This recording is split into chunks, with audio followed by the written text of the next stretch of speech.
FPL Game Week 27, my first transfer plans, team selection, all thrown into one with another FPL deadline on Tuesday afternoon.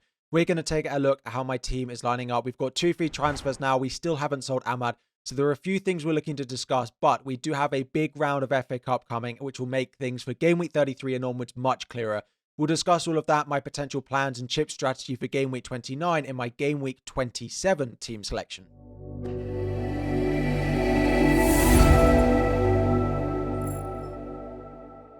What is up, everyone? FPL Harry here. Before we dive in, 2,000 likes is the aim. Subscribe if you're new around here. And yes, before we dive in to have a look at Game Week 27, the first thing, of course, we have to talk about is not Game Week 26, is the fact that we are back home. The mic is back in shot. I can already tell. I can hear through the screen the excitement that is going on. I know how excited you are to see it back in shot. Hopefully the audio is better, but let's dive in. I'm recording. It has just happened that it is half time of the Manchester City versus Liverpool game. I have Mo Salah captain and I have Trent Alexander-Arnold in that at the moment. I do not have the assistant manager on Arnie slot. So at the moment, game is giving me a small green arrow for a goal and assist for Salah, but of course it's pretty good for those with Arnie slot as well. So it's unlikely to change my rank massively. If either of those were to get injured in the second half, you wouldn't be seeing this video and I'd have to probably go and re-record. So at time of recording, before that game is finished, 79 points, which is just above the safety score. But given so many of the assistant managers have hit, so whether you went with Glasner, which was my recommendation, if you kept with Slot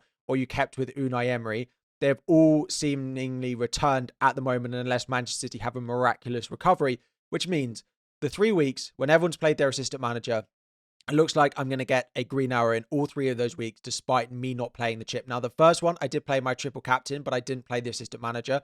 Last week, I got lucky with the Watkins return. And this week, it looks like I am just going to scrape, and I mean scrape, a green arrow. At the moment, I'm about 12k on the dot. 12.7k is where I started. If Liverpool start scoring goals that aren't Mo Salah or Trent involvement, and that's good for Arnie slot, I could drop to a red arrow, but it's likely to remain a very, very small green arrow. And at this point in the season, with wildcard, free hit, bench boost, and assistant manager to play, I am very, very happy with where I'm sat. Daniel Munoz was the big returner, of course. Salah in there as well, and Brian Burmo on the Friday night started the game week off really well. We had Isak and we had Chris Wood in the game playing against each other, both getting returns. Chris Wood only with a 5, but I'll take 2 goals and assist from the 2 of them combined. Bench, there was nothing. I literally had 1 point on my bench. Greaves conceded 4 goals. Ahmad didn't feature. And of course, Fabianski doesn't feature as well. Glad that I made the move of starting Munoz over Mikalenko. There was a slight bit of doubt, but given I had Pickford, I decided to go with Munoz, who is just a machine at the moment. Of course, it is a quick turnaround, but let me know before we look at Game Week 27, your thoughts, your points on Game Week 26. So actually, before we have a look at some of my transfers, what we normally do in transfer plans is answer some of your key questions. So just to go through a few of those. First one is what the best assistant manager is. So if you've got your assistant manager chip active, I probably would be looking to chase the table bonus this week. Again, there are a couple of good opportunities. The first one is Glasner again. Crystal Palace at home to Aston Villa is a very nice fixture. And the next one is Wolves at home to Fulham for Vitor Pereira, both of which actually got table bonus this week in away fixtures. Wolves away at Bournemouth and Crystal Palace, of course, away at Fulham as well. You could look to play it on someone like a Maresca of Chelsea at home to Southampton. You'd probably expect Chelsea to win and score some goals. But as a Chelsea fan, looking at the way that we are playing at the moment, I don't think it's impossible that we randomly drop points in that game. And looking at the way Crystal Palace and maybe Wolves are playing, I probably would be chasing that upside and chasing the table bonus. I did recommend if you played your assistant manager in 25, in 26, you should have gone with Glasner because the possibility for Crystal Palace, Aston Villa to be table bonus was there and it has landed. So that's probably where most of you are if you're assistant managing Game Week 25. But if you are looking for a manager this week, I'd probably go with Crystal Palace or with Wolves with table bonus fixtures. Next up is captaincy this week. Salah versus Palmer is going to be a debate. I was about to say a big debate, but as Salah continues to do well against Manchester City in the first half and Palmer blanked, I do think the debate is maybe going to be slightly less than it was. Now, if you are chasing rank, I do think that Palmer at home Southampton is a good opportunity to potentially take a bit of a punt and go with something a little bit different because Salah is going to be the most captain player again at home to Newcastle with Palmer at home to Southampton. However, I can't look past Chelsea's pretty poor form at the moment. Look at Liverpool's form and the fact that Newcastle are good, but they did still just concede 3 goals to Nottingham Forest and think that Mo Salah almost certainly, it's not locked in, but I do think that Salah will be my captain going into this week. But if you are chasing rank, it could be a decent opportunity to try and do something different. But of course, it could go horribly wrong. Final one is actually just a bit of a tip, a bit of a note, is to roll your transfers if you can. And that is the reason, if you watch my deadline stream, I haven't sold Ahmad from my team going into game week 26. And I'm probably not going to do it going into game week 27 as well, because there is an FA Cup weekend between game week 27 and game week 28. So as you know, game week 27 is a midweek round of fixtures, and game week 28 is not for a week and a half after. That is because we have an FA Cup weekend between the two. And what that will mean, that will only leave one round of FA Cup that takes place between game week 29 and 30, between the round that causes the blanks in game week 34. So not only do lots of Premier League teams play, which could cause some injuries or something like that, but it also will make the rest of the season from game week 30 to 38 much clearer, as we'll be able to much better predict now who's going to blank in game week 34, and as a result, who might double in game week 33 or game week 36 as well. So just to put that into a little bit of context, the reason I haven't sold Ahmad is because I'm almost certain that the midfielder I want to buy needs to play in game week 29 and be likely to double in game week 33 because of my chip strategy. So I don't want to rush and buy a Bournemouth midfielder if suddenly Bournemouth get knocked out and maybe Manchester United get knocked out, and suddenly it looks like I need to buy someone else who's likely to double in game week 33. So things will become a lot clearer because we'll know the draw for the round that will then lead to the game week 34 blank.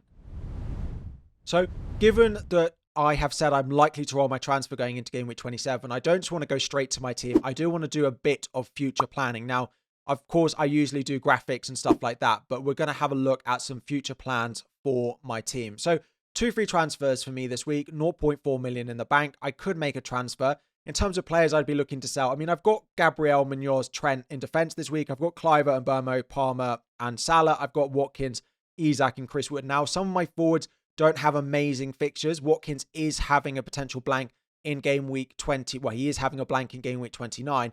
But the issue is the forwards that I want in that spot for Watkins is either going to be a Manchester City forward or it's going to be Matheus Cunha. Now, Haaland is not in the Manchester City squad. If he's back by game week 29, I do feel like I'll need a route to him because the Manchester City fixtures from game week 29 start to look really nice, right? So Brighton at home, Leicester at home, Man United away, Palace at home, and then Everton away, which is potentially a double game week fixture for Manchester City. It could also be Marmoush in there.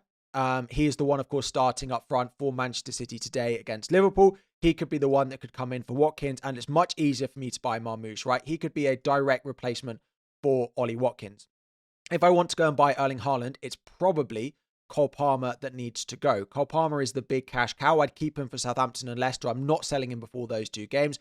Watkins would go and Erling Haaland would come in, and then we would bring in a cheap midfielder, 5.5. It would probably be someone like a Semenyo. It could be a Wanyeri at Arsenal or something like that, depending on what I do for my Ahmad replacement.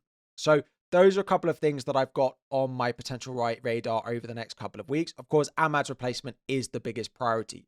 However, 5.7 million, the probable best replacement for me would be another Bournemouth midfielder.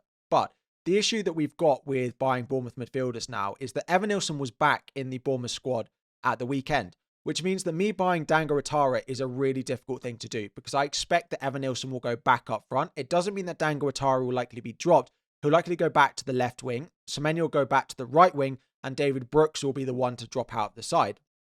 But it does put me off completely of buying Dango Ouattara.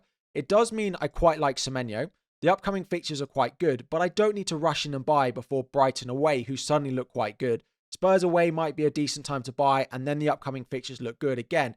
But realistically, I need to know what the plan is for the doubles in game week 33 and whether Bournemouth get through the next round of the FA Cup and who they get in the draw. Because if they suddenly draw like Manchester City in the next round away, yes, Manchester City have not been great, but you might decrease the percentage chance that Bournemouth were to get a blank. In terms of other transfers, the other transfers are probably in my defense. Munoz with a double in game week 32. If I don't wildcard before that, which with someone with the assistant manager, the plan is to assistant manager 31 to 33 and wildcard later, I'll probably have to hold on to Daniel Munoz, which means Trent will probably be the one to go. I'll probably end up playing Gabriel, Mikalenko, Greaves, and Trent out, and I'll probably go and buy Kirkes at some point closer to the blank because, of course, Trent Han game week 28 has Southampton at home. So if we just hop over to FPL.team, of course you see me use, and we'll just do this as a little bit of future planning for the next couple of weeks. I would love to play Ahmad. I'd love to play Fabianski this week, but none of them are in the starting lineup, and Ahmad is, of course, injured. So the plan would be to roll Game week 28, we'd know what was going to happen in game week 29. Of course, we'd have a much better picture of game week 34, etc., etc. However, I look at my starting 11 and I think, who in my starting 11 do I not want to play? And Burmo, Villa at home, I'm keeping him. Watkins, Isak, Chris Wood, all with decent attacking fixtures. Pretty good fixtures across the board. Looking at the players who I might sell that blank in game week 29. Isak, I'm not selling. Salah, I'm not selling at home Southampton. Trent, the same. You look on the bench, Ahmad, yes, but I don't need him this week. So the plan would be to roll again until we get to game week 29. Now, if there was a chance that I knew I definitely wanted Semenyo, and Semenyo was the replacement for Ahmad, and price changes were going to change, then maybe I'd do Ahmad to Semenyo in game week 28. But I'm not going to do it going into game week 27 because I want the next round of the FA Cup. It's just worth noting that Ahmad can drop once in price and I don't lose value on him. But if he drops twice, that's when I start to lose value on him. So game week 29 will be when I start to use some transfers. I'll have 4 transfers in the bank. Isak will likely drop to the bench. Ahmad will come in, but of course I will have a replacement. Let's say I do end up going with Semenyo, which is probably the most likely scenario now that Evan Nilsson is back in the squad. Mikalenko will come into defence. Greaves, in theory, could play at home to Nottingham Forest. And then we're left like this with still 3 free transfers.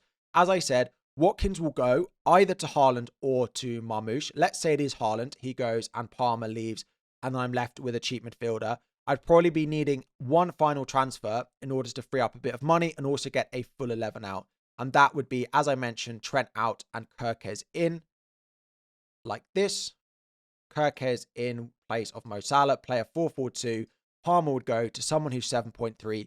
And interestingly, I have exact money to go and buy Jared Bowen. Now, it's probably too late to buy Bowen because some of the earlier fixtures for West Ham are quite nice. If we scroll down, Leicester at home this week, Newcastle, and then Everton. It's probably not the best time, but I'd be looking at doing something like Palmer down to someone like a Bowen, someone else potentially in that spot to go and get a full 11 out. I'm also aware that my game week 29 team looks quite weak. Of course, the captaincy would not be on Kerkez. It would be on Haaland if I buy him. Of course, if I decide to keep Palmer, I could do that, and I just wouldn't go Haaland, and I would go with Marmoush in there. So it's a combination, right, of Haaland and a cheap midfielder, or Palmer and Marmoush. Haaland would get the captaincy armband if he's in, probably Chris Wood if it's not him. That is the plan. Hold Isak and Munoz because they double in game week 32. From game week 30 onwards, I'll be looking to add a couple more Newcastle, potentially another Crystal Palace player like Mateta as well. So with that in mind, let's just dive back and look back at game week 27 after a little bit of future planning. As I've said, it's going to be a bit boring this week, and I plan on rolling my transfer again to get up to 3 free transfers. I wish that Fabianski was available. I would probably start him over Pickford going away to Brentford with me having Mbeumo in my team this week. But Fabianski's not in that West Ham team at the moment, so we're going to be starting Jordan Pickford in goal. Into defence, it is Munoz, Gabriel, Trent again. Mikalenko away at Brentford, I don't want, and Greaves away at Man United, all not as good as Munoz with his attacking threat at home to Villa, Gabriel up against Forest, and Trent up against Newcastle. It is worth noting that game week 27 is also a really bad week for fixtures. For a lot of the players you're looking to buy, there's not massively anyone with a decent fixture. Most of us are not buying more Chelsea players, even though they have Southampton at home. Man United at home to Ipswich potentially, and then Wolves have Fulham at home. But there's not massively amount of good fixtures this week that we really want to go and pile into, which is also why I'd recommend, if you can, not only the FA Cup weekend, but also the just poor run of fixtures and it being midweek as well. 3 things just combining, I would recommend rolling the transfer if you're unsure this week. Into midfield, of course, if Ahmad was available, he'd also likely start for me. But I built this squad to hopefully have a few rotations and actually pick, particularly this week with the fixture that Fabianski and Ahmad have. But unfortunately, neither of them are going to be available for me to play. So Palmer, Salah, and Burmo, Kluivert picks themselves. And then up front, it is Watkins, Isak, and Chris Wood. Again, it's not the best team on paper. It's not the best week of fixtures for a lot of the players. I don't have maybe a couple of others, but I generally don't think my team looks that weak. Maybe there's a few others like a Mateus Cunha that I could add. Could I have a double Palace potentially going up against an Aston Villa side who've played a lot of fixtures recently, potentially? But for my team, I'm pretty happy with it. Plan is just to roll the transfer. If anything changes, we'll discuss it in final decisions on Tuesday morning because, of course, it is a Tuesday evening deadline. We spoke about the captaincy in the key questions this week. Salah is most likely to get the captaincy armband for me. Palmer with the vice captain, even though he plays Southampton, just because Salah is so good. He's so inevitable. He's on for the best individual season in the Premier League that is ever seen. And Palmer and Chelsea just look like they're stuttering, floundering just a little bit. It's not impossible the captaincy change if I decide to take a punt, but I don't see it personally. So plan is roll the transfer until we get after the FA Cup weekend, maybe move Ahmad then, if not roll again until game week 29, and then look at getting maybe some more Bournemouth, maybe some Manchester City players in there as well, depending on what happens in the FA Cup and the predicted doubles in game week 33. Continue to be asked about chip strategy for my team. This plan is still assistant manager 31 to 33, free hit 34, wildcard 35, bench boost in one of the final weeks, but things will be much clearer after this FA Cup weekend, and we will have a new chip strategy video out then anyway. So if you've got any questions about your team, anything you want discussing, drop it all in the comment section down below. 2,000 likes is the aim. Of course, it's a Tuesday deadline, so things will be coming thick and fast over the next couple of days. Thank you all for watching. Drop any questions you have, as I said, in the comments. 2,000 likes is the aim. Subscribe if you're new around here, and I'll be back again very soon.